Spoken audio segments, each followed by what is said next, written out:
مفتی صاحب آپ بتائیے، آپ کے حسد کے ویسے تو جس سے کیا جاتا ہے ہم نے سنا ہے کہ اس کو بھی نظر لگتی ہے یا نقصان ہوتا ہے، اور اپنے آپ کی بھی اندر سے آپ کو حسد کھوکھلا کرتا جاتا ہے. بالکل. آپ کیا بیان فرمانا چاہیں گے اس حوالے سے؟ میں اس حوالے سے یہ بات کرنا چاہ رہا ہوں کہ ہمیں انسانوں کو ایک دوسرے کے اوپر اچھا گمان رکھنا چاہیے، بدگمانی سے بچنا چاہیے، حسد سے. اور ایک بیماری ہوتی ہے جو جسمانی، باہر کوئی بخار ہو گیا، نزلہ، کھانسی، یہ ایک بیماری ہے. ایک بیماری ہوتی ہے اندر کی، جو بغض ہے، کینہ ہے، حسد ہے، عداوت ہے، نفرت ہے. یہ بیماریاں ہیں اور بہت بڑی بیماری ہیں. تو جو بندہ حسد میں مبتلا ہو، وہ حسد میں رہ کر وہ کسی کے اوپر ایک نظر بھی ڈالتا ہے تو اس کے بھی منفی اثرات پڑتے ہیں، جو نگیٹو اثرات وہ پڑتے ہیں دوسروں کے اوپر حسد کے.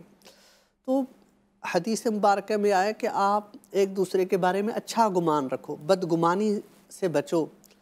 اللہ تعالیٰ نے فرمایا، حدیث قدسی میں ہے، انا عند ظن عبدی بی، میں اپنے بندے کے گمان کے مطابق فیصلہ کرتا ہوں. بے شک میرا بندہ جیسا مجھ میں گمان رکھتا ہے میں اس کے مطابق فیصلے کرتا ہوں. اب جو حسد کی بات ہے کہ بھئی حسد کس بات سے؟ یہ دین تو اللہ کی ہے. قل اللہم مالک الملک تؤتی الملک من تشاء وتنزع الملک ممن تشاء وتعز من تشاء وتذل من تشاء. عزت بھی وہ دیتا ہے، ذلیل بھی وہ کرتا ہے. صحت کا مالک، بادشاہوں کا بادشاہ وہ ہے. اور النصیب یصیبک ولو کان تحت الجبل، آپ کا نصیب آپ کو مل کر رہے گا اگرچہ پہاڑوں کے دامن میں ہی کیوں نہ ہو. ولا نصیب یصیبک ولو کان تحت شفت، جو آپ کا نصیب نہیں وہ آپ کو نہیں مل سکتا اگرچہ دو ہونٹوں کے درمیان میں ہی کیوں نہ ہو. تو ہم تو اللہ کی رضا پر راضی ہونا چاہیے، حسد سے کہ بھئی دوسروں کو یہ چیز کیوں حاصل ہے، مجھے کیوں نہیں. ہاں، اس چیز کو حاصل کرنے کا طریقہ وہ آپ کو بھی حاصل ہو سکتی ہے.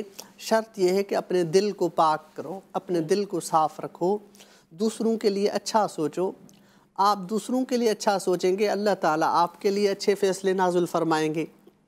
تو حسد سے، بغض سے، کینے سے، ان چیزوں سے بچنا چاہیے اور دوسروں کے بارے میں اچھا گمان رکھنا چاہیے، بدگمانی سے بچنا چاہیے.